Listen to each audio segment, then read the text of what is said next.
telefone aqui, Flávio.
Olá, sejam bem-vindos a mais uma gravação aqui do canal da PM Análise no YouTube. A gente aqui com o nosso propósito de trazer sempre um assunto relevante para sistemas de gestão, as empresas que atuam aí no mercado de diversos tipos de atividade, com diversos portes, diversas necessidades, diversas expectativas em relação a esses sistemas de gestão. E a gente mais ou menos aí uma vez por mês, traz aqui um assunto que seja relevante a todos esses profissionais. Hoje eu estou aqui, meu convidado é o Márcio Cavazza Sanches, consultor, auditor, líder, profissional aí há muitos anos da área de gestão, parceiro nosso aqui na PM Análises, né, nos ajuda aí a atender nossos clientes também em diversas demandas. E Márcio, fica à vontade aí, cara. Tudo bem com você? Se apresenta aí para o pessoal. Boa fala noite. Um pouco da sua... Boa noite, Flávio. Prazer estar aqui com você. Flávio também é um consultor aí muito competente, muito renomado aí já há muitos anos de mercado, né, Flávio? Prazer estar com você, né? Batendo esse papo. Meu nome é, como você já mencionou, né, Márcio Cavazza Sanches. Sou engenheiro mecânico de formação. Me formei já há um tempo. Não quer se entregar, né? Tempo, né?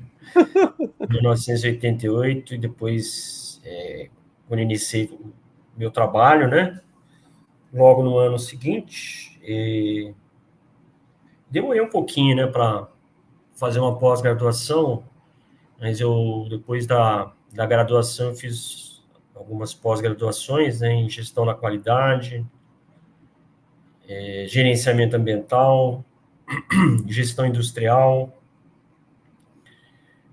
Cheguei a fazer até uma pós-graduação em engenharia de segurança do trabalho, aí por conta de um problema de saúde, tive que terminar, né? Tive que dar uma suspendi, né? E pretendo até concluir.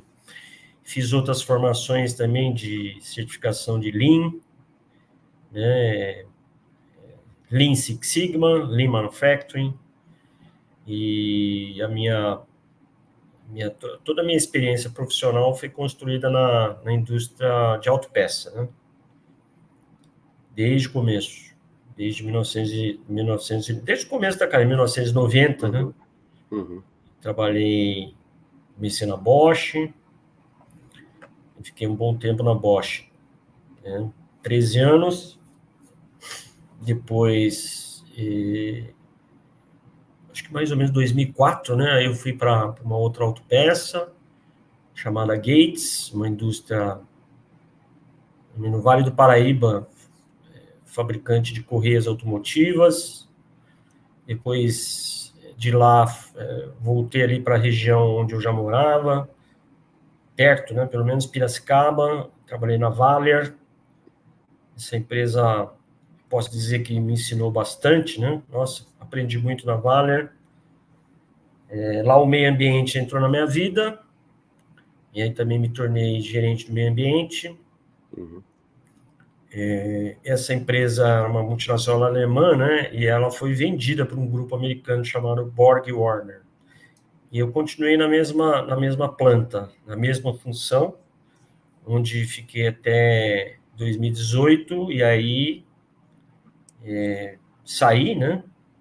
E aí entrei numa outra empresa na região do ABC chamada Foss Automotive, também uma autopeça, fabricante de tubulações para todas as montadoras de caminhões, né? E tubulações dos mais variados tipos. Tubulações de combustível, de freio, de suspensão, várias aplicações para a indústria de caminhões, né? Uhum. E aí, em 2021, né, eu resolvi empreender, né? Eu tenho meu próprio negócio, né? E aí eu abri minha consultoria. E aí, cada dia que passa, eu costumo falar para os meus amigos que foi a decisão mais acertada, né? Uma coisa que eu gosto muito de fazer, né? Uhum. E aí, nesse ano, eu também comecei a parceria com a PM Analysis, né? Fazendo um trabalho aí voltado a IATF, né? Fazendo a segunda parte para uma empresa de grande porte, que queria desenvolver a sua base de fornecedores, né? E aí, nossa, daí para frente eu aprendi muito, né, como consultor, como auditor, né, de outras normas de sistema de gestão, né, várias normas ISO, e aí em parceria com a PM Analysis, tive a oportunidade de fazer várias auditorias aí, também algumas consultorias, para ajudar as empresas aí a melhorar seus resultados, né, melhorar seu sistema e aí, consequentemente, melhorar seus resultados, né? Maravilha, Márcio, maravilha. E, bom, aí pela sua experiência, né, já dá para quem está assistindo aqui esse vídeo saber que o grande tema que a gente vai tratar de hoje é o sistema de gestão da qualidade automotiva, né? Acho que principalmente como grande fio condutor aí alguns aspectos da IATF 16949, né, que é a principal norma aí de gestão automotiva.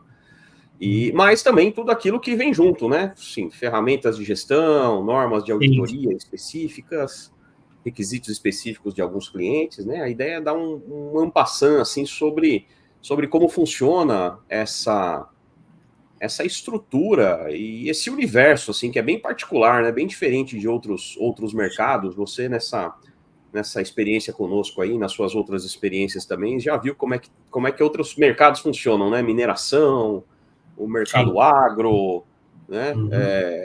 Setores diversos aí, cada um tem as suas peculiaridades, e uma das coisas que a gente tenta fazer quando vem conversar aqui é justamente tentar explorar isso, porque a PM Análises e eu e você, né, Márcio, não somos especialistas, né, em um tipo de atividade específica, né? Eu, pelo menos, me considero, assim, um generalista, né? Como profissional da gestão, né?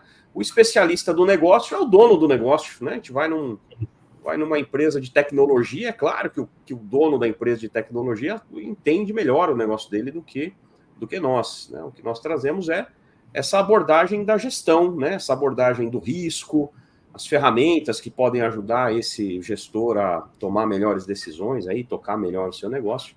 Então, nessa pegada aí, a gente vai variando um pouco os temas, e hoje a gente vai falar especificamente sobre gestão automotiva, gestão da qualidade automotiva, né? A minha experiência não é tão longa quanto a sua, principalmente no setor automotivo, mas eu também comecei a minha carreira quando estagiário lá em 1996, estagiário do curso técnico de mecânica, que também foi um curso que eu fiz, já foi na área da qualidade de uma empresa de autopeças aqui em Guarulhos, né, na Getoflex. Na época era Metzeler, depois virou BTR, era alemã, foi comprada por um grupo inglês, depois virou Trelleborg, né? E é uma empresa de artefatos de borracha, mangueira, coxim, bucha. Vedação, né? Anéis de vedação. Era sistemas de antivibração, né? Essa aqui era também tinha O-rings, né? Coisa do tipo. Sim. Então, em uma indústria de borracha do setor automotivo. Eu conheci a Trelleborg, Flávio, quando eu estava na Valer, e ela era um fabricante de válvulas termostáticas, e aí anéis de vedação era um dos componentes da válvula, né? Que Sim. a válvula tinha que ser estanque, né? E aí certo. a Trelleborg era um dos fornecedores aí. Ah, entendi. É uma das soluções era nisso. E depois disso eu fui para a Indelbras, que era uma indústria de montadora de sistemas de medição de nível de combustível, né? Então ela recebia as peças e montava também, né, para as grandes montadoras. Então, os primeiros aí 4, 5 anos da minha carreira, eu fiquei dedicado ao setor automotivo, à qualidade. Isso foi uma grande, grande escola, porque a gente aprendeu muita coisa que usamos até hoje, né? Sim. E aí eu quero já emendar com você, assim, na primeira pergunta, né? Uma das coisas que eu percebi naquela época é que o setor automotivo, diferente de outros setores, é muito exigente do ponto de vista da qualidade, né? Assim, a Muito, muito. qualidade automotiva tem muitas peculiaridades, muitas normas, subnormas, normas específicas, Muitas. né? Márcio, assim, depois de tanto tempo você já concluiu, assim, você já chegou à conclusão de, cara, por que no setor automotivo a qualidade é algo tão complexo e tão, não sei se essa é a palavra, me corrija e me ajude aí, né? Tão Exigente. exigente, né? Por que existe tanta preocupação com a qualidade no setor automotivo? Eu acho, Flávio, eu me lembro, coincidências à parte, foi o ano onde eu entrei na minha carreira, né, em 1990, houve um marco, né, vamos dizer assim, de mudança. Você vai se lembrar, né, foi Sim. liberada a importação de veículos, né? Uhum. E aí aumentou muito a competição, né, entre as fabricantes de veículos. E aí, eu lembro, na época, o Brasil tinha 4 indústrias de veículos, né? Uhum. Montadoras, a Volkswagen, eles falam Big Four, né? Era, né? Sim. Pelo menos. A Volkswagen, a Ford, a GM e a Fiat, né? Uhum. E aí, com essa abertura de mercado, outras montadoras começaram a entrar no Brasil, né? E aí, essas montadoras que já estavam instaladas no Brasil, também, entre elas, já tinha uma competição, né? E Uhum. aí a competição entre elas começou a ficar muito mais acirrada. Aí qualidade, com certeza, eu lembro, quando eu entrei, né, na Bosch, em 1990, nessa planta onde eu atuei, né, em Santo Amaro, ela nem existe mais, foi fechada, foi toda transferida para a unidade de Campinas. Ela tinha as linhas de montagem, né, eram motorzinhos elétricos para várias aplicações, né, automotivas, limpador de para-brisa, Uhum. levantador de vidro, né? Ventiladores de radiador, ventilação interna, enfim. E eu me lembro muito bem, as linhas de montagem eram muito extensas, né? E aí os operadores trabalhando, e no final delas, é isso que eu queria observar, né? Tinha Uhum. um inspetor da qualidade, né? Lá o nome era Certo. controlador de qualidade. Esse era o cara que decidia pela qualidade do produto. Não O cara existia com a até prancheta na mão, isso. Ele né? tinha a prancheta na mão, mas ele não fazia auditoria de processo. Ele fazia um cheque, pegava lá algumas peças, né, no final da linha, e aí, com base num checklist, né, ele liberava o lote. Né? Enfim, era uma coisa muito diferente do que se vê hoje. Né? Uhum. Com certeza. E aí, a qualidade naquela época, eu me lembro muito bem, era deixava muito a desejar, né?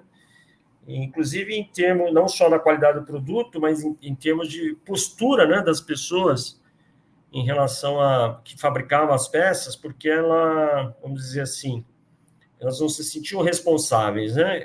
Toda a responsabilidade recaía sobre o controlador da qualidade, né? Ah, cara. E aí eu me lembro muito bem, né?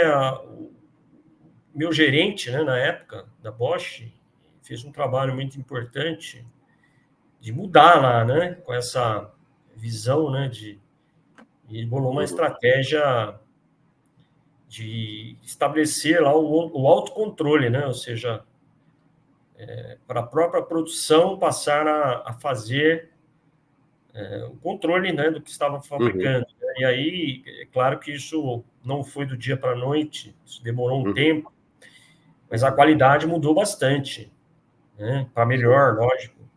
Uhum. E aí a empresa ela mudou de patamar, né, em termos de qualidade. Né? Então, É isso aí. Então, competitividade, né? Essa necessidade das montadoras competirem em nível de igualdade com as demais entrantes aí, acho que é uma das coisas que provocou isso aí, né, Márcio? Que intensificou, pelo menos, né?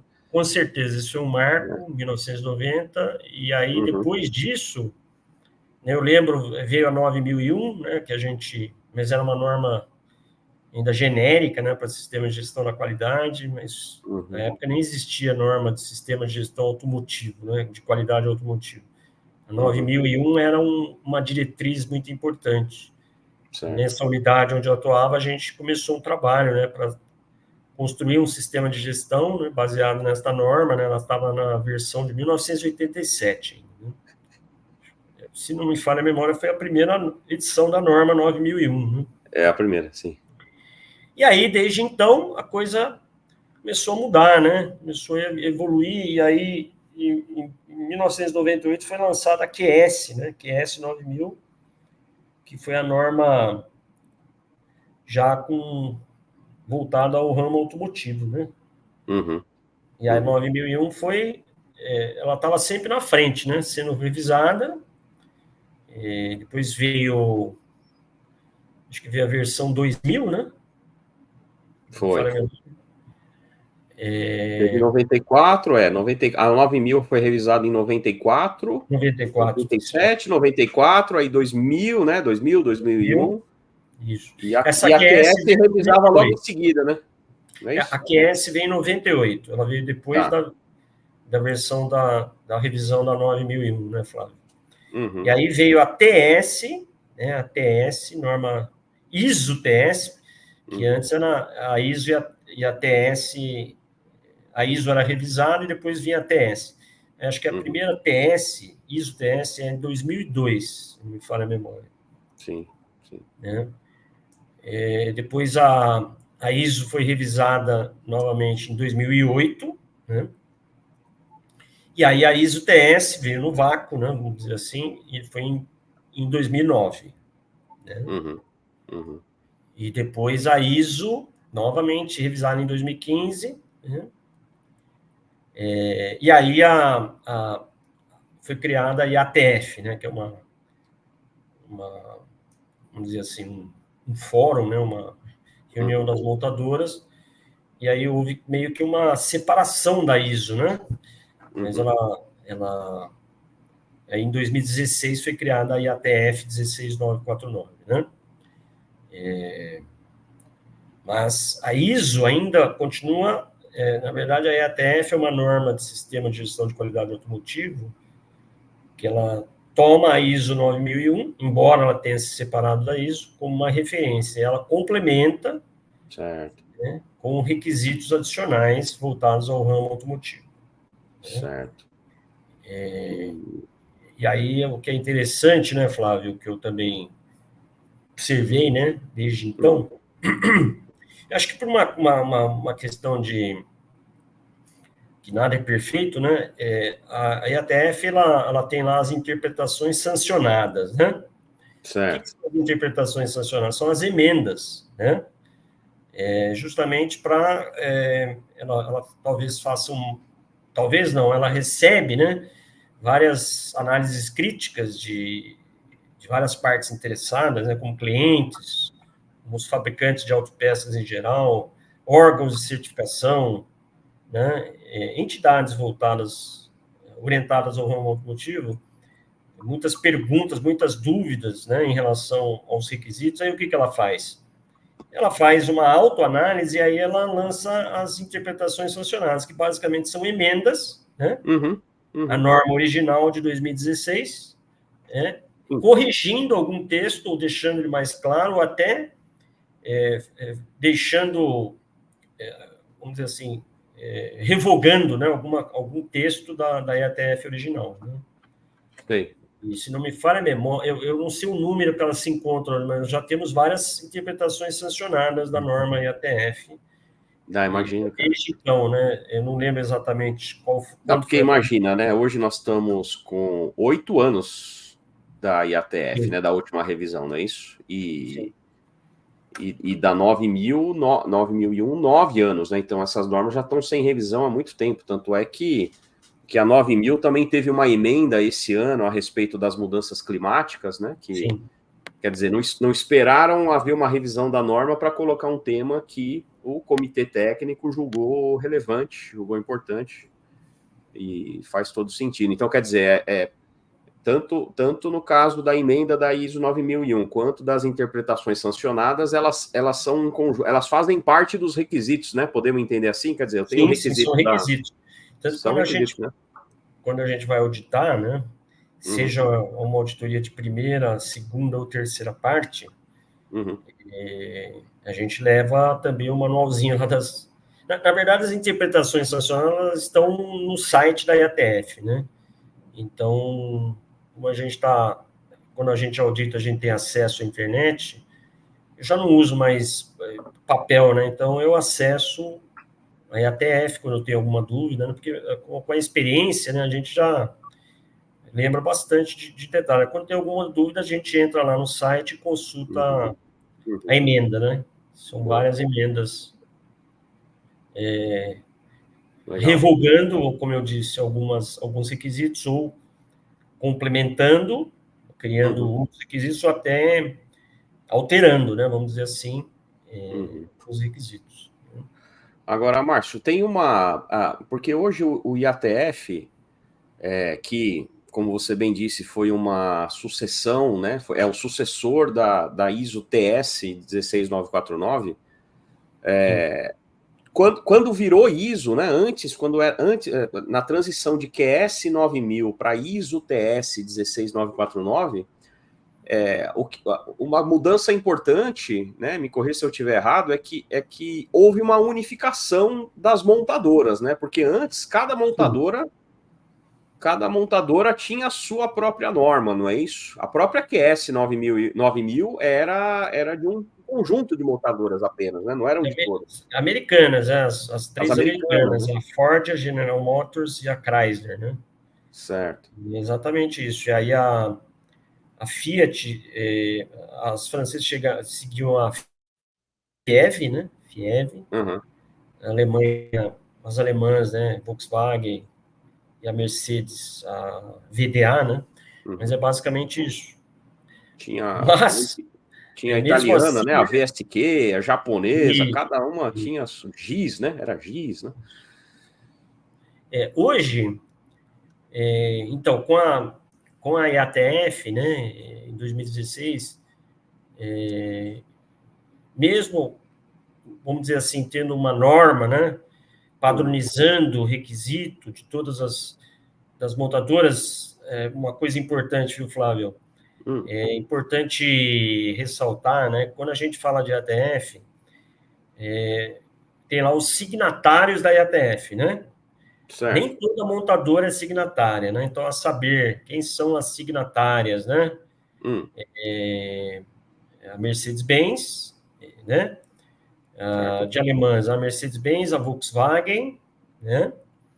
De americanas estão as três grandes, a Ford, a General Motors, e a Stellantis, né? Que é um grupo conglomerado que reúne, né?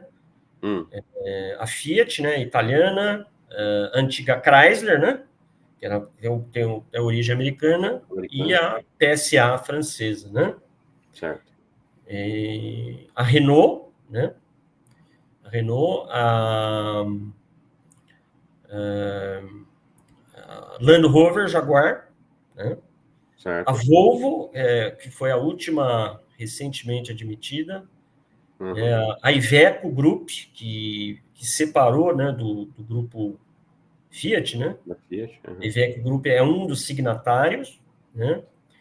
E tem mais uma chinesa, me perdoe que eu não me recordo, não, tem mais uma montadora chinesa que faz parte do signatário, tá? Certo. Outras montadoras não fazem parte, não são signatárias, tá? Eu já explico as regras, né? Na hora de auditar, a gente tem que priorizar os requisitos específicos das signatárias, né? Porque a auditoria, né, não deixa de ser também uma gestão de tempo, né? Tempo sempre muito Claro. restrito. E aí, quando um fabricante de autopeça fabrica para empresas, para as montadoras signatárias e não signatárias, a gente tem que priorizar as signatárias, tá? Entendi. A sua amostragem vai nas peças, nos produtos, nos projetos da signatária. Signatária. Entendi. E aí, caso haja tempo, a gente audita de outros clientes não signatários. Quem são as montadoras não signatárias? Exemplo, né? A Toyota não é signatária. A Honda, quando eu falo de Honda, a IATF, a propósito, ela tem lá, né, o que elas falam de quem são as empresas elegíveis, né, para serem certificadas, né? Então, isso tem que ser fabricante automotivo. E quem são os fabricantes automotivos? Inclusive motocicleta, tá? Então, além de veículos, caminhões, né, veículos comerciais pesados e leves, veículos de passeio, né, entram as motocicletas também, tá? Então, motocicletas, e aí os fabricantes mais comuns são Honda e Yamaha, né? São exemplos de montadoras não signatárias, tá? Mas se tiver lá no escopo de um fabricante que a gente é designado, né, para auditar, e não tiver, por exemplo, nenhuma montadora signatária, a gente vai auditar os requisitos específicos dessas não signatárias, tá? Então, quer dizer, um fornecedor de autopeça que forneça apenas para montadoras não signatárias, ainda assim ele pode se certificar na IATF. Sim, claro. Precisa ser fabricante de autopeça, né? Eu lembro que tinha uma época, aí estamos entrando no bate-papo mesmo, né? Tô tentando, eu não lembro exatamente em que ano, e talvez ainda fosse na época da ISO TS, que para você requerer a certificação, você tinha que ter uma carta de anuência da montadora.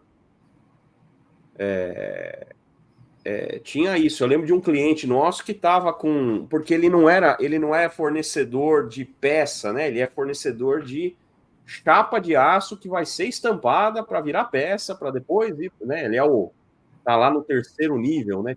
Tier 3, eu acho, né? Sim. E uma das brigas foi a gente conseguir as cartas da montadora meio que falando, não, eu quero que ele seja IATF, ou ISO TS na época. E aí, beleza, aí o órgão certificador aceitou e foi para frente. Então não é bem, você está explicando que hoje isso parece que está um pouco mais direto, né? Mas antes não era bem assim que qualquer um poderia se certificar, né? Acho que é uma coisa que foi se adaptando, né? Não sei. Hoje é muito mais claro, além da IATF, né, que é a norma de requisito, nós temos que seguir também as regras, né, da IATF. As regras tá até mudando, né? A quinta edição das regras tá sendo modificada para a sexta, inclusive semana que vem teremos treinamento aí e aí vamos ter que fazer até a prova, né? Quem faz auditoria de terceira parte vai ter que fazer essa prova, né? Eu recentemente fui aprovado na prova, acho que foi em setembro. Sim. É uma prova muito, muito difícil, e no escopo da prova estava ainda a quinta edição das regras. Certo. E aí vou ter que fazer novamente a prova, mas agora focada na sexta edição, né? E ela tem muitas regras, né? Que os órgãos certificadores têm que seguir, né? As empresas também, né? Que são clientes dos órgãos certificadores, os auditores, né? Uma série de requisitos, né? Que a serem seguidos. E aí, quem lança essas regras? A IATF, né? A IATF. Então, são duas diretrizes importantes aí. Duas não, mais, né? Eu já vou falar. Então, além da IATF, temos as regras e aí temos os requisitos específicos dos clientes automotivos, né? Antes de falar dos requisitos, viu, Flávio? Estou falando aí, então, voltando lá, nós temos, então, os signatários da IATF, aí nós temos as montadoras, que a gente fala OEMs, né? OEMs é uma abreviação aí de equipamento original, né? Se não me fala, OEM é Original Equipment Manufacturing, né? São as montadoras não signatárias, como eu já dei alguns exemplos. A Volvo fazia parte desse rol, ela foi recentemente admitida como signatária. Temos outras, como a Scania, não é signatária, Embora a Scania tenha lá, pertence ao grupo Volkswagen, ela tem requisito específico dela, né? Então, quando a gente vai auditar empresas que fornecem para a Scania, se sobrar tempo, a gente acessa os requisitos dela e audita, né, nos processos. Certo. Nesse tema ainda, Márcio, antes de você mudar de assunto, a questão quente aí, né? Assunto da moda. Carros, veículos híbridos e elétricos também estão sujeitos à mesma norma? Sim. Não tem, né? Em nenhum momento diz que é de combustão interna, né? Não importa o combustível. Não, basta ser componente automotivo, né? Já é elegível, né? E aí, pensando nisso, a gente já consegue pensar em um monte de outras montadoras que também não são signatárias, né? Você não mencionou por exemplo, vamos falar montadoras de carro coreana, elétrico. por exemplo. Montadoras de carro elétrico. Uma BYD aí da vida, que está crescendo muito, né? A própria Tesla, né? Que acho que já veio antes da BYD, elas não são signatárias.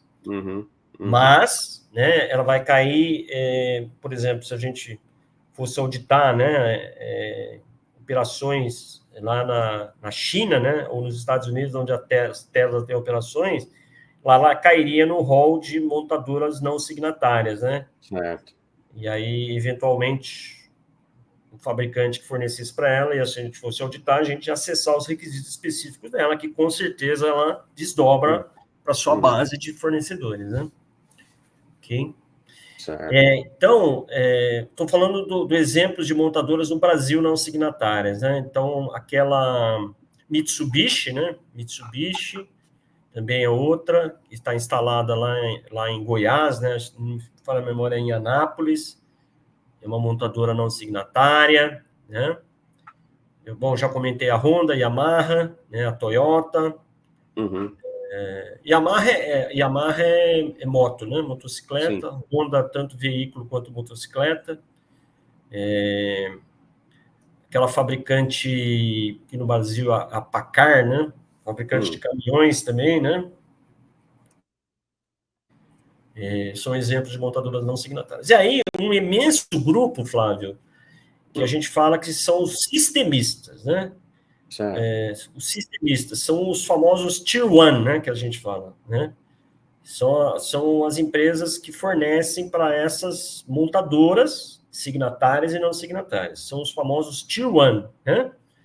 Que é um grupo gigantesco aí de empresas automotivas, né?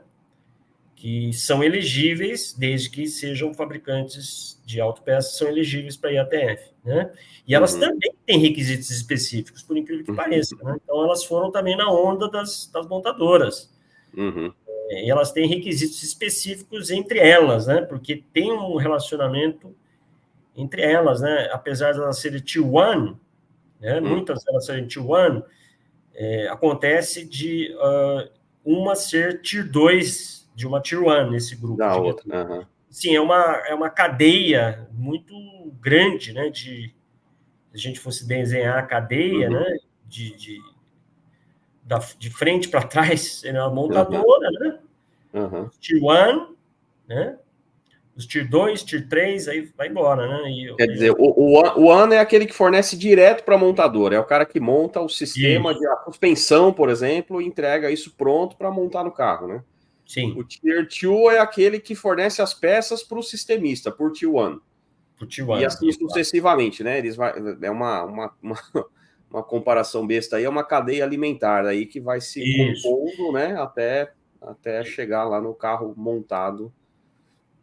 E é muito comum, viu, Flávio, uma empresa dessa, sistemista, ela ser ao mesmo tempo Tier 1, Tier 2 e Tier 3, tá?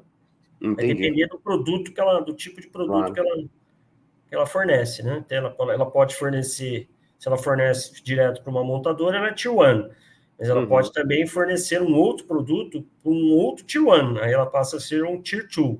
Certo, né? Certo. E ela pode também fornecer um componente para um Tier 2, que por sua vez fornece para o Tier 1. Ela passa então a ser também um Tier 3. Então é muito complexa essa relação, né? Mas muda o jeito de auditar se ela é 1, 2 ou 3?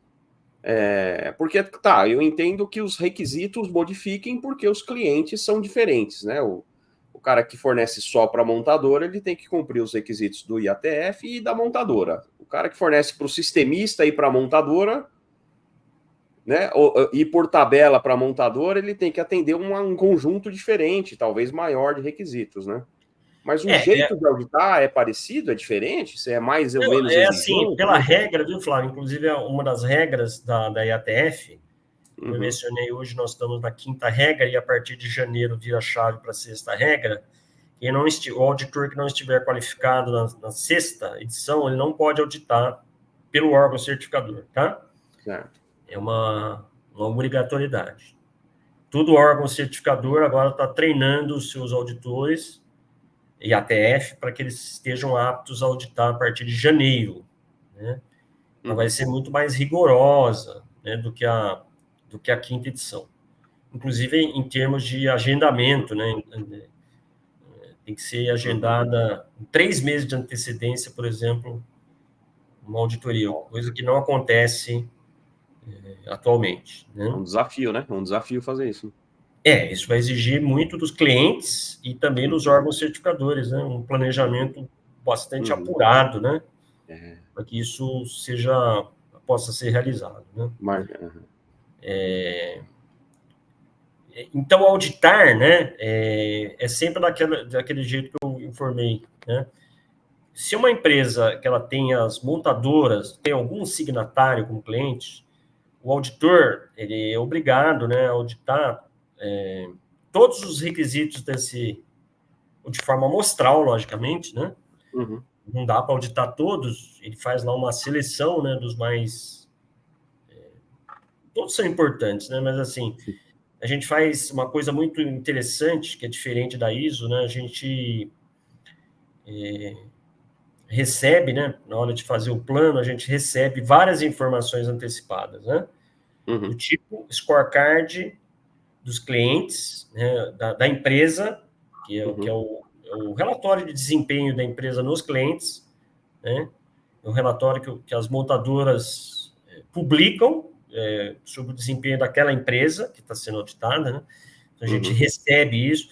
A gente recebe também, é obrigatório receber os charts, então, vamos dizer assim, os relatórios dos indicadores de processo, para que a gente possa também se preparar, né? Fazer uma trilha de auditoria, na verdade é essa. Sim. É uma auditoria muito focada em resultado, né? Em performance, né? E o cliente é sempre em primeiro lugar, né? Então, e aí o auditor tem que se preparar, né, com base nesses relatórios, né? Tem outros relatórios, análise crítica da direção, né? Relatório de auditoria interna, justamente porque o auditor faça uma análise de risco, ele entenda qual é a situação atual da empresa. Certo.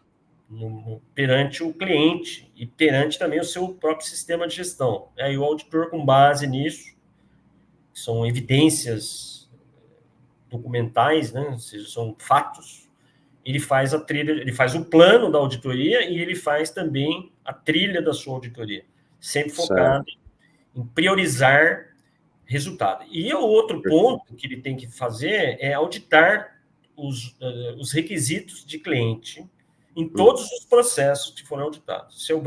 Isso é regra também, né? E aí a gente tem que acessar o quê? Os manuais de requisitos específicos de cliente. As signatárias, elas já publicam no site da IATF. Então, aquelas signatárias que eu citei, já está lá, os requisitos, os manuais já estão lá publicados. Então, é só entrar lá e baixar e você tem a informação. Os outros que não são signatários, e também os Tier 1, eles não publicam isso. Aí você... não é obrigatório eles te fornecerem, mas a gente pede também para que a gente possa fazer a trilha de auditoria, né? Mas, assim, o que eu quero dizer é que a gente tem que auditar os requisitos específicos em todos os processos de forma amostral, né? Certo. E a prioridade sempre é o signatário, né? Nessa escadinha de prioridade. Primeiro, a signatário, segundo, as montadoras, OEM, e, por último, os sistemistas. Né? Tá. Então, é isso aí. Ô, Márcio, não, legal. E bom, cara, mais uma vez, né, esse universo aí do sistema de gestão automotivo, ele, como a gente já vem falando, é um sistema complexo, né? E tem as normas principais, daria para dizer aí que o IATF seja a norma principal. complementada com as normas, com os requisitos específicos de cada cliente. Sim. E, tradicionalmente, esses requisitos, claro, cada um tem a sua peculiaridade, exige determinadas características especiais e tal, mas uma coisa que a maioria deles tem, né, Márcio, é o que a gente chama de as ferramentas de gestão da qualidade, não é? Automotiva, o tal dos... Sim. Os core tools, não é isso? Esse aqui é o termo ainda? Na minha época era, pelo menos. Sim, os core tools são diretrizes, né? São diretrizes. A norma IATF, ela fala, por exemplo, em planejar o desenvolvimento de produto. Né? Ela não obriga, por exemplo, que seja usado o APQP. O APQP é uma diretriz, né? É uma recomendação de uso, mas a IATF não requer o uso de APQP. Acontece que o APQP é muito comum você usar, né? Porque é uma diretriz do AIAG, né? Então, o AIAG é um organismo americano, né? Também, que reúne lá as montadoras americanas, e aí ele tem essas diretrizes, né? Que eles chamam lá de core tools, como você bem mencionou, que são 5, né? Certo. A saber, né, o APQP, né, que é o Planejamento Avançado da Qualidade do Produto, aí a tradução para o português, que ele está na 3ª edição, ele mudou recentemente, da segunda para a 3ª. Eu nem me lembro que ano que era a segunda, nossa, muitos anos atrás. Junto, assim, do APQP, que é uma, vamos dizer assim, é uma diretriz para desenvolver projetos. Projeto. Né? Em português é o planejamento avançado, né? O antecipado da qualidade do produto. Né? Então, quer dizer, tem 5 fases. Tem 5 fases, né? E aí, mas basicamente é a estratégia de desenvolver projeto, né? Deixa eu aproveitar que você vai entrar nesse tema, então, Márcio, deixa eu aproveitar e falar aqui para o pessoal do seguinte: vocês estão vendo aqui um QR Code que está acompanhando a gente aqui desde o início da nossa conversa, e eu imagino que essa altura você já teve a curiosidade, né, de escanear para saber o que tem ali dentro. E se tudo deu certo e o link funcionou, você abriu uma página da PM Análises que tem a descrição dos serviços que a gente presta em relação a gestão da qualidade automotiva. Eu vou compartilhar aqui só para garantir que a gente está vendo a mesma coisa. E aí eu vou parar num ponto da tela aqui, Márcio, em que você continua o que você estava falando, porque aí vai ajudar a gente, inclusive, a organizar as ideias, né? Então, essa aqui é a nossa página, está lá dentro está no pmanalises.com.br, lá dentro de serviços. O primeiro item mais recente aí é o IATF 16949. E aí, aqui nessa tela, a gente tem os diversos serviços, né?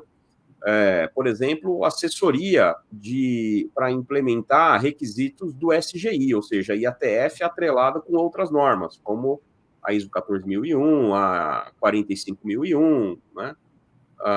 Depois, a gente tem aqui treinamentos de formação de auditores nos diversos requisitos. A implementação do sistema de gestão especificamente da qualidade, agora não mais integrado, né? Assim, individualmente para a empresa que quer implantar apenas requisitos da qualidade.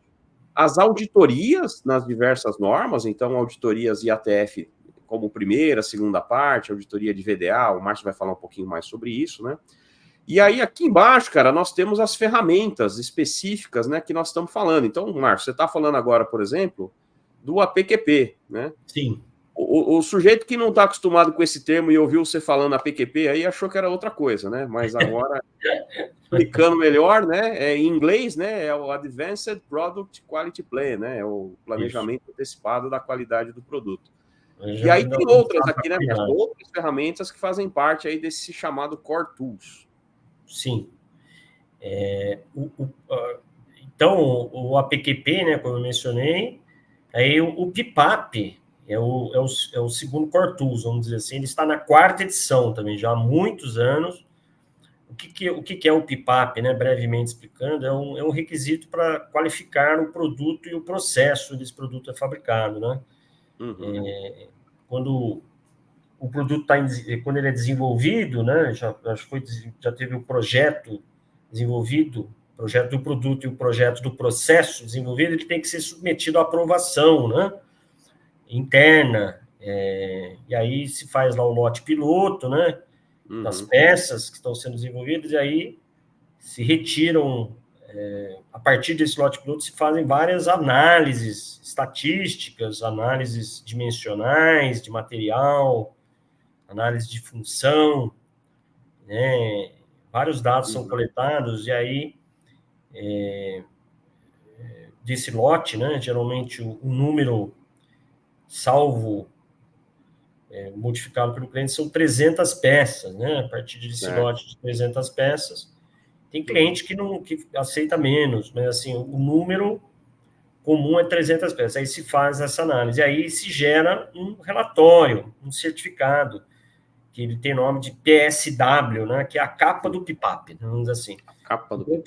O PIPAP é um conjunto de documentos, né, que são elaborados a partir dessas análises que eu citei. E o PSW é a capa, vamos falar assim. Certo. E essa capa é submetida ao cliente que está comprando aquele produto, e ele tem que aprovar, né, tem que assinar aprovando ou não, né? Tem 3 situações possíveis: a aprovação full, né, que a gente fala, aprovado na sua totalidade, tem a aprovação interina, quando tem algum desvio e o cliente aceita uma interinidade, né, então ele aprova interinamente, e a terceira situação, a indesejada, né, pela empresa, e também pelo próprio cliente, né, porque reprovação é a terceira, quando vai atrasar, com certeza, ou algo saiu errado no projeto, né, e aí o PSW é reprovado, né? Certo. Então, basicamente, explicando então, assim... é como se fosse, o PIPAP é como se fosse o certificado de aprovação do produto para o fornecedor começar a fornecer em escala de produção para o cliente dele, né? A gente costuma dizer que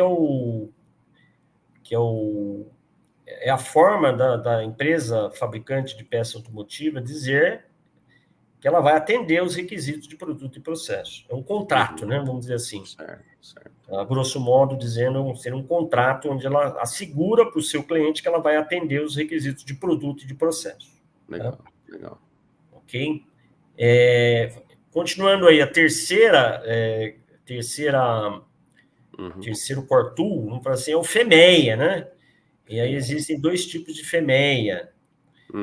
FEMEA na verdade, existem 2 tipos de FEMEA. O de produto ou de projeto, como se diz, é quando a organização, ela desenvolve projeto ou produto, né? E aí o FEMEA é uma análise de risco, né? Onde um time multifuncional, né? Ele imagina, né? Com base em análise, conhecimento, também competências, de eventuais ou falhas potenciais de projeto, né? E aí se levantam lá as causas dessas causas potenciais, dessas falhas potenciais, e aí se determinam as ações que têm um caráter preventivo, né? Certo. E aí o problema, a possibilidade do problema de falha de projeto ocorrer, ela diminui, né? FEMEA de processo é o outro tipo do FEMEA. E aí, esse já é quando o processo, na verdade, ele começa antes, né? Ele deveria começar, né? Isso é o que a gente fala em consultoria, né? Quase que ao mesmo tempo que o FEMEA de projeto. Por quê? Porque a coisa é muito dinâmica, né? O desenvolvimento do produto e do processo, eles começam quase que juntos, né? Claro. Aí não adianta eu fazer o FEMEA de processo quando o processo já está desenvolvido. É muito tarde. O FEMEA do processo, ele é uma análise de risco de falhas no processo. Perfeito. Ele tem a intenção de antecipar, né? Ou seja, saber antes para eu poder já planejar um processo considerando esses riscos, né? Para agregar valor, então, para agregar valor à organização, tem que começar o quanto antes. Quando está desenvolvendo, antes de começar a desenvolver, já tem que pensar, né, nas falhas potenciais, né? Ele é feito com base no fluxo de processo, né? Que é a sequência de fabricação da peça, e com base nisso se desenha o FMEA de processo, com base em análise, feito por um time multifuncional, né? As falhas potenciais do processo em cada fase, né? Em cada fase, aí, de forma análoga ao FMEA de projeto, com base em análise de probabilidade, né, de ocorrência e de detecção, se determina ali o risco, e aí, com base nesse risco, determinam ações que têm caráter preventivo, né? Então, esse é o FMEA. E aí, existem 2 FMEAs hoje, né? Dois manuais de FMEA de referência. O quarta edição, né? Que já tem bastante tempo, que é da IAG, né?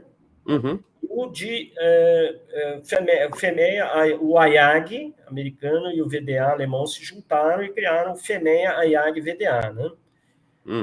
Que está na sua primeira edição. Ele é bem mais, vamos dizer assim, bem mais exigente, né? Muito mais analítico, né? Sei. E aí as empresas ainda estão aceitando, né, a quarta edição, mas a tendência é que os clientes, né, as montadoras, os signatários, né, e alguns sistemistas, né, passem a exigir o FMEA, IAG e VDA, né? Certo. Mas isso eu acredito que ainda vai demorar um pouco. O FMEA, quarta edição, ainda vai permanecer, né? Então, vamos dizer assim, o FMEA é o terceiro Cortu, e ele pode ser o quarta edição do IAG e pode ser a primeira edição do IAG VDA. Tá? Isso é interessante, cara, sobre FMEA, porque ele é a base, ou uma das bases, e é um fundamento bem interessante para a gestão de risco de outras disciplinas, inclusive. Né? Muito do que a gente fez e desenvolveu ao longo dos anos, por exemplo, de avaliação de aspectos ambientais, de perigos de saúde e segurança, usa critérios muito inspirados, né, ou coincidentes com o da FMEA, né, que tem a questão da severidade, né, do efeito da falha, no caso da FMEA, e do impacto, né, no caso do meio ambiente, por exemplo, né, a questão da ocorrência, que é a frequência, a probabilidade, e aí acho que especificamente da FMEA é a detecção, né, que a gente não vê muito em outras disciplinas, mas essas ferramentas elas se conversam muito e se complementam, né, Márcio? Sim, sim. O FMEA é importante ressaltar, viu, Flávio? O FMEA de processo ele tem suas variantes, que também são processos. Então, por exemplo, FMEA de logística, que a gente fala, eu lembro da Renault, né? Na época que eu estava ainda como CLT, né? A Renault exigia dos seus fornecedores o FMEA de logística. Ou seja, os processos logísticos não são processos fabris, mas eles são suscetíveis a falhas também, né? Então, e afetam decisivamente o cliente. Né? Com certeza. Expedição, por exemplo, é um processo também onde tem muita origem de falha, né? Tem fornecimento errado, fornece o tipo A, o tipo B em vez do tipo A, que é o que o cliente quer, né? Ou fornece quantidade abaixo do que o cliente quer, ou quantidade acima, enfim. Falhas que se originam no processo da expedição, né? Por exemplo. Então, o FMEA de processo ele tem que ser feito em todo o processo. Se eu imaginar um processo de uma empresa automotiva, tem que imaginar desde o recebimento, né, passando pela fábrica, indo nas áreas de apoio, né, incluindo logística, né, áreas de logística interna, áreas de logística também, como expedição. Tá? Certo. Tem empresas que separam, tem áreas de embalagem, né? Então, a gente também passa por esse processo. É o correto. Justamente porque o objetivo é evitar falha no cliente. Certo. Você tinha mencionado, né, Márcio, que são, assim, das principais, são cinco ferramentas, né? Sim. A próxima que eu ia falar é o CEP. Controle Estatístico do Processo, que está na sua segunda edição, né? É uma ferramenta muito importante visa estudar, né? Ainda é um dos elementos do PIPAP, né? Que é o estudo preliminar da capacidade do processo, né? É um dos elementos do PIPAP, né? O PIPAP tem 18 elementos, e o estudo de preliminar de capacidade de processo é um dos 18 elementos, tá? Ele estuda, então, a avaliação do processo, né? De forma estatística, né? Uma técnica estatística. Isso permite também a adoção de medidas que têm caráter preventivo, né? Ok? Aí você Isso tem aí lá vários tipos de cartas de controle. Na verdade, a gente costuma dizer assim, o CEP ele é aplicado, essa técnica estatística é aplicada no desenvolvimento, quando a gente está lá desenvolvendo o processo, e aí a gente vai estudar, fazer o estudo preliminar. E depois, quando o PIPAP está aprovado, o que é o correto? A gente continuar fazendo o estudo estatístico, aí a gente introduz as cartas de controle no processo. Para que na vida série, que a gente fala, né, já na produção de série, a gente controle as características de forma estatística, né? E que você seja capaz de mostrar que aquilo que você prometeu no desenvolvimento, que é aquela capacidade potencial naquela época, né? Isso aí seria o PPK, não é isso? O PPK é o estudo de desempenho, né, Flávio? O PP e o PPK, né? E o CP e o CPK são estudos que eles mudam lá. A variante aí é o universo aí de amostra, né? Certo. Então, eu imagino que seja assim, né? Quer dizer, lá naquele universo inicial, onde ainda é um lote limitado, né? Você estuda a capacidade que o processo tem, aquilo que você está prometendo para o cliente. Ó, quando eu começar a produzir, eu vou te entregar dentro desse nível de confiabilidade. E depois que começa a produção, você tem que demonstrar que aquilo é mantido, né? É o tal da carta de controle que você mencionou, né, Márcio? Sim, é isso já na vida séria. Aí eu posso estudar tanto o PP e o PPK quanto o CP e o CPK. Né? Entendi. Então A não tem a diferença ver com entre o eles é o desvio momento da vida. padrão, né? Desvio padrão, né, da população é o desempenho, né? Isso aí é a prato cheio para os caras da matemática, né, cara? Físico, matemática. Né? Junto com o MSA, que você vai falar daqui a pouco, eu lembro que eram os assuntos mais técnicos, né? Na verdade, o CEP e o MSA, né, são os mais complexos, eles têm um fundamento estatístico muito forte, né? Muito forte. Né? O CEP, né, o Estudo de Capacidade, estuda a variação do processo, né? Já o MSA, né, que é a último core tool, né, vamos falar assim, é uma metodologia também estatística que visa estudar o quão confiável é o meio de medição para medir uma característica, né? Certo. E não basta simplesmente calibrar o meio de medição, a gente tem que estudar a variação dele, né? Então se faz o que se chama de análise do sistema de medição, que é o MSA, né? A tradução, a abreviação é Measurement System Analysis, que é, traduzido para o português, análise do sistema de medição, né? Que é um sistema de medição, com esse conceito, não se compõe somente do instrumento propriamente dito, e sim do usuário, né, do instrumento, do meio ambiente onde o instrumento está sendo utilizado, né, do método, né, da medição, né? O método pode variar de uma pessoa para outra, então a ideia é padronizar, né? Então tudo isso é levado em conta de fazer o estudo de MSA, né? Eu lembro que um componente do MSA é o estudo de repetibilidade e reprodutibilidade. E reprodutibilidade, o tal do RR, né? Explicando brevemente cada um, são 4 tipos, o MSA tem 4 tipos de estudos, 5, eu diria, tá?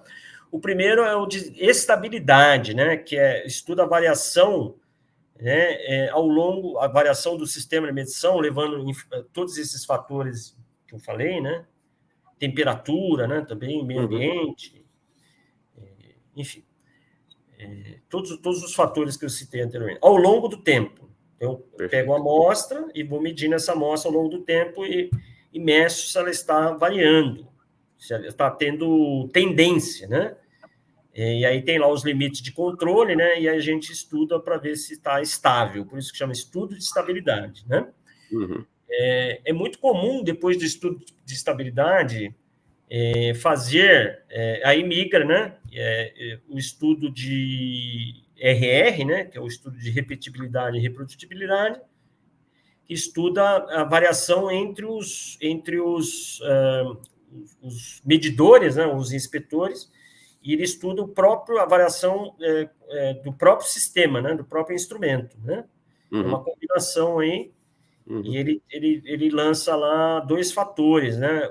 A porcentagem de RR, que ela tem que estar lá para ser aprovado o estudo numa faixa de erro entre máximo 10%, e o NDC, né, que é o número de características NDC, que fala tem que ser maior ou igual a 5, né? Tendo satisfeitas essas 2 condições, o sistema, o estudo RR aprova, né? E aí ele aprova aí, quer dizer assim, a variação entre as pessoas. Normalmente se pegam 10 peças e 3 operadores, né? E o próprio sistema de medição, a variação dele mesmo está aceitável, o estudo é aprovado. Se estiverem entre 10% e 30% de erro, o estudo ele é aprovado com restrições desde que o cliente aceite, né? Ele precisa ser consultado. E acima de 30%, o sistema de medição estaria rejeitado. Ele vai ter que ser modificado, né? Entendi. O outro estudo, outro tipo de estudo, tem um outro tipo de estudo que é o RR por atributo, né? Então, esse RR que eu citei, né, ele é por variável, né? Alguma medição que a gente faz, alguma característica dimensional. O estudo de RR atributivo é para uma característica, como o nome já diz, de atributo, né? Então, algum calibrador passa, não passa, né? Uma característica visual, né? A gente faz RR, né? É um estudo bastante complexo também, né? Exige uma preparação muito grande para você fazer, né? A forma de coletar a amostra, né? Sim. É bem complexo. O outro estudo é o da tendência, né? A gente estuda para ver se existem variação de tendência de medição, né? Geralmente se coleta aí 30 amostras, se define uma referência, né? Uma amostra referência, e aí você mede peças, né? E aí você vê qual é a tendência, qual a variação em relação a essa amostra de referência, né? Tem lá tanto o método gráfico quanto o método de cálculo, né? Ele tem que tender a zero essa tendência, né? Estando tendendo a zero, estaria aprovado. E o último, que também é um estudo de tendência, é o estudo de linearidade, né? Que estuda a variação, né, a tendência ao longo da faixa de medição do instrumento, né? Então, é um estudo de várias tendências, mas considerando toda a faixa de medição do instrumento. Sim. Tá bom? Então, basicamente, é isso o NSA, tá? É bastante complexo.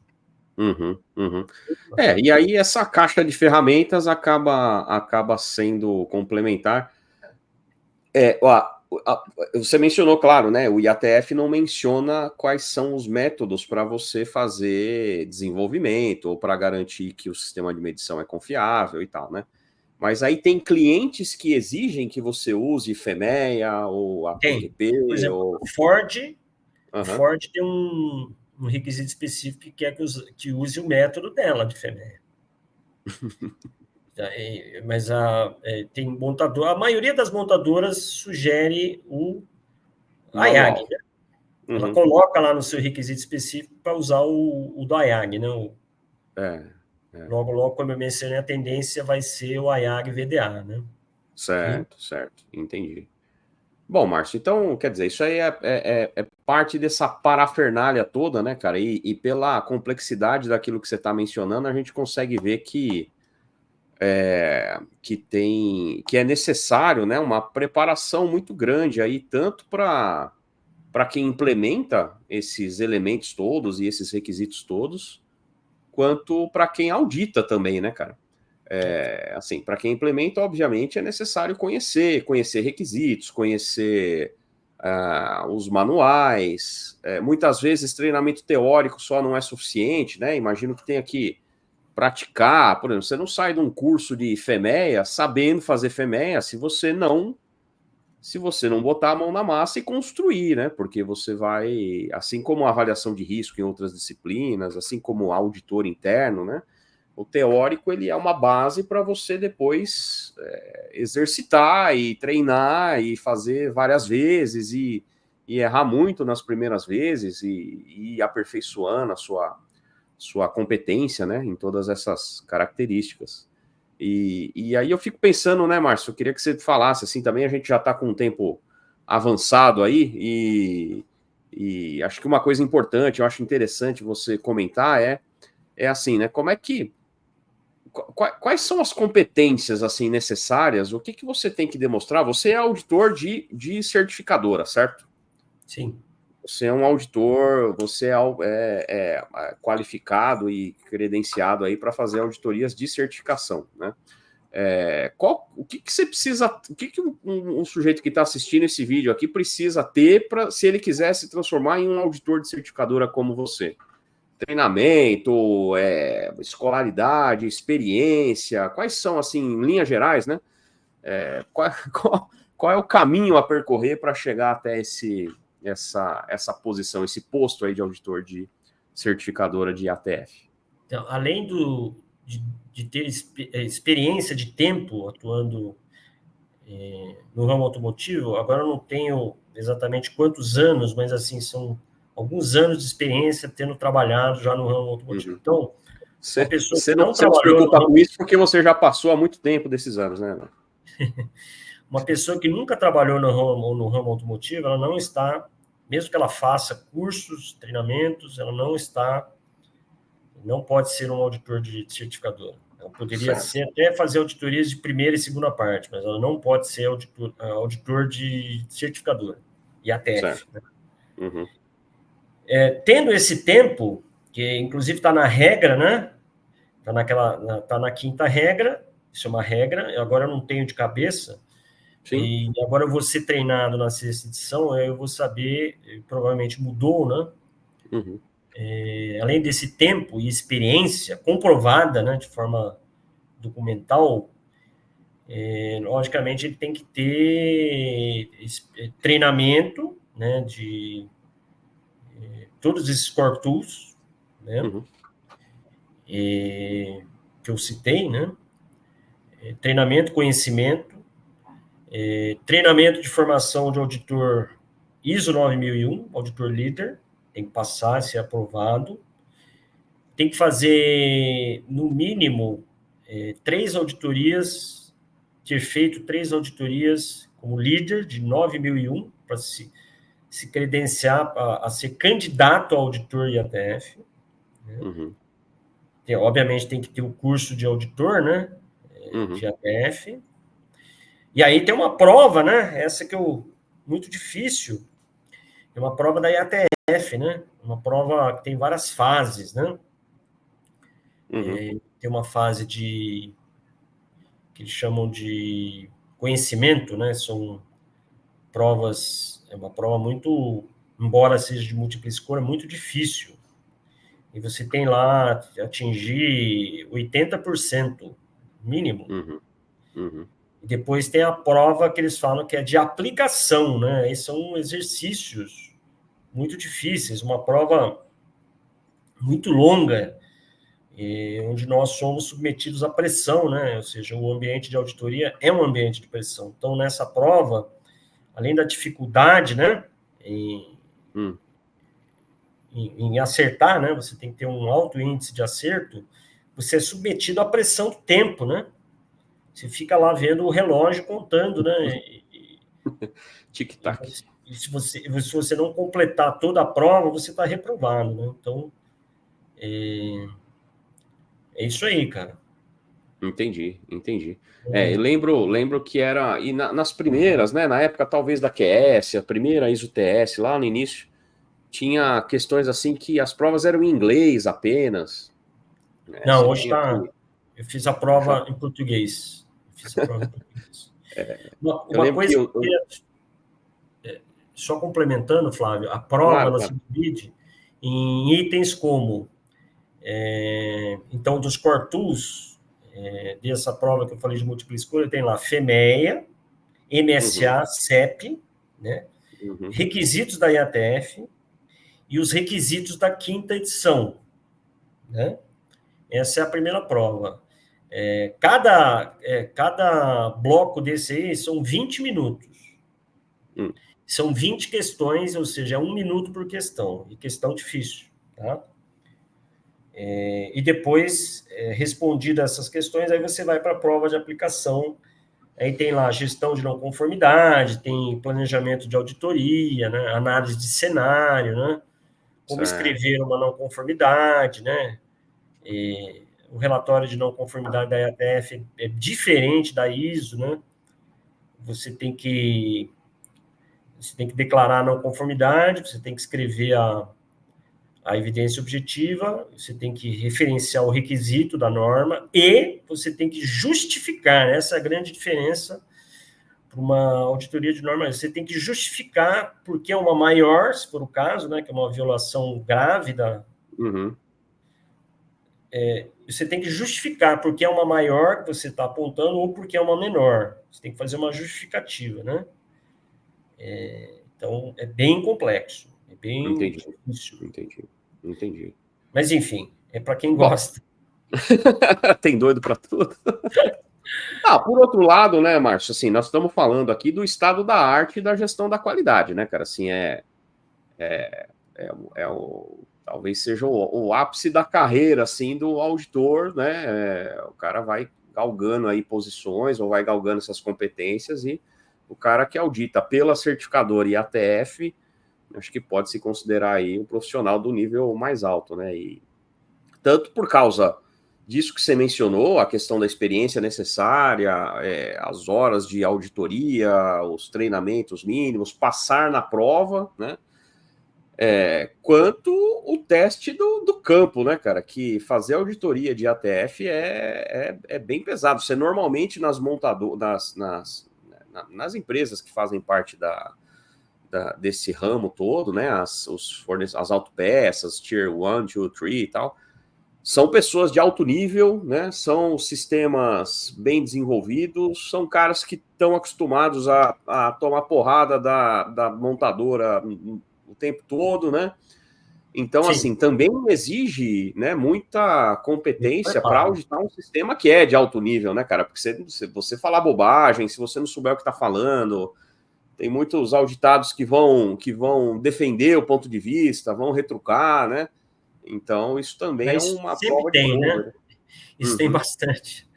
Enfim, o auditor tem que estar muito bem preparado, certo. não só Uhum, tecnicamente, e uhum, conhecer, né, tudo isso que eu falei, né, os core tools, os requisitos da norma, as regras, né, da IATF, que sim, estarão sendo modificadas e serão mais rigorosas. Tem a sim, postura, né, do auditor, né, ele tem que saber se postar, né, como se posicionar, né, numa auditoria, né. É uma situação de muita pressão para o auditor também, né. com certeza, com certeza. Então, E, ele bom, cara, a tem que ser última. muito bem preparado, tem que ter um equilíbrio Uhum. emocional muito grande, né? Senão ele... Não é para qualquer um, não. Não é para qualquer um, não. Eu diria que para as normas isso é a mesma coisa, né, Flávio? Eu diria que não tem nenhuma... Em relação a isso, né, de Uhum. estar com uma postura adequada, também é para um auditor de norma ISO, né? De qualquer Claro, norma ISO, eu diria, né? É a mesma coisa. claro, tá bom. E para finalizar, Márcio, assim, não, o que tem assim de tendência ou de futuro desse setor em relação à qualidade? Assim, tem norma nova vindo, tem revisão importante. Você já mencionou aí a revisão das regras, né? Sim, Mas as isso já é ferramentas, uma a própria realidade. IATF, o que vem por aí, cara? Então, de regra já é uma realidade, tanto que, como eu mencionei, já tem uns partir de janeiro, o auditor que não tiver passado por esse treinamento não pode auditar, né? Auditor de órgão certificador, né? Uhum. Em relação a ISO, assim, tem aí um zum, né, Flávio? Acho que você pode até responder melhor do que eu, né? Dizem que a ISO 9001 é 2025, certo? 26, mudou. 26. Eu acho que a IATF vem no vácuo. Uhum. Uhum. Por que eu estou dizendo isso? Porque é uma tendência, né? Como eu mencionei, apesar da separação entre elas em 2016, a IATF ela segue a 9001 e ela complementa os seus requisitos a 9001. Então, por isso que eu acho que ela vem no vácuo. E aí, além disso, aquilo que ela colocou como sancionado, ela vai agora trazer para essa nova revisão, né? Então, eu acho incorporar, né? Depois que a ISO lançar a nova versão, a ETF vai também ser revisada e ela vai trazer toda a indumentária, vamos falar assim, do monte de requisito que ela revisou nas emendas, né? Ela incorpora, né? Passa a fazer parte do texto, né? Eu acredito que vem na sequência. Isso é exatamente o que fizemos uma analogia ali da emenda que houve para as normas da família ISO ali com relação às mudanças climáticas, né? E é exatamente isso, era uma emenda, aí agora a ISO 9001 em revisão, no processo, ainda está no Committee Draft 2, ainda está longe de estar terminado, né? E foi revisto o prazo de publicação dela, que era para 2025, agora é 2026. Então, quer dizer, ainda tem 2 anos. Né? E aí, por exemplo, esse texto, que era uma emenda, vai passar a constar agora lá do item 4.1, 4.2, lá do contexto da organização. Então, E você tem razão, né, cara? Isso aconteceu em todas as outras revisões, né? Revisou a 9000, um ano depois ali vem, na época, a ISO-TS, depois a IATF, acompanhando, porque como ela complementa os requisitos da 9, ela precisa ser ajustada, né? E outra coisa, viu, Flávio? Uma tendência, da mesma forma que o FEMEI, a quarta edição, evoluiu para o FEMEI, a IAG e VDA, a primeira edição, ou seja, foi um casamento entre os americanos e os alemães, né, da IAG com o VDA. Eu já ouvi dizer, né, que de contatos meus aí, que vai ocorrer a mesma coisa em relação ao MSA, né, que tem o MSA quarta edição da IAG e tem o VDA 5, que é do estudo estatístico dos meios de medição. Eles vão se juntar também, né, num manual só, né, eles vão se fundir. E a tendência também para controle estatístico de processo, né, tá bom? Entendi. São tendências, eu não tenho datas exatas, né, mas são tendências deve se realizar aí ao longo do tempo, aí dos próximos anos, tá bom? Maravilha, tá perfeito. Ô, Márcio, cara, eu só posso agradecer aí, cara, seu tempo, sua aula, né? Foi um prazer, sobre esse tema tão espinhoso, assim, e claro, né, a gente tratou aqui superficialmente de cada uma dessas normas, cada uma dessas referências. Certamente tem muita coisa para explorar. Bastante coisa. Bastante coisa. Como eu mostrei aqui enquanto a gente estava conversando, nós aqui na página da PM Análises na internet, nós temos aqui uma página específica que trata dos requisitos de IATF, então tem diferentes treinamentos, diferentes tipos de auditoria, assessoria para a implementação desses diversos requisitos, né? O treinamento e a implantação, a aplicação das ferramentas que o Márcio mencionou, que são super relevantes.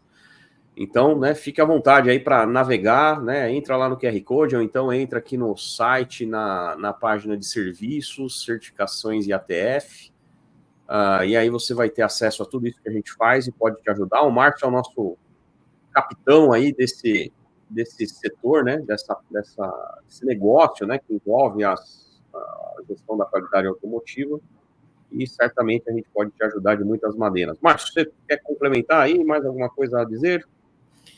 É isso aí, acho que a gente pode mais para frente conversar, continuar conversando sobre algum desses assuntos que a gente se passou aí rapidinho, né, por exemplo, auditorias, como integrar sistemas, né, da IATF com outras normas ISO, né? Falar um pouquinho de diretrizes de auditoria, como o VDA 6.3, né? Enfim, tem um vasto... Legal. Tem bastante tema, né?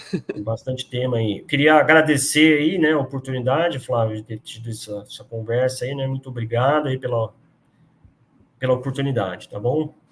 Valeu. Valeu, então, Márcio. Valeu para você. Obrigado para você que está assistindo também. Interaja aí com a gente, né? Comenta aí, coloca dúvidas aqui. Isso chega até nós e depois a gente consulta aí e coloca o Márcio na jogada para também A gente está discutir, respondendo para vocês aí. Coloque suas responder. dúvidas e a gente responde a todas as suas dúvidas aí que eventualmente vocês tiverem, tá bom? Muito obrigado. Maravilha, então.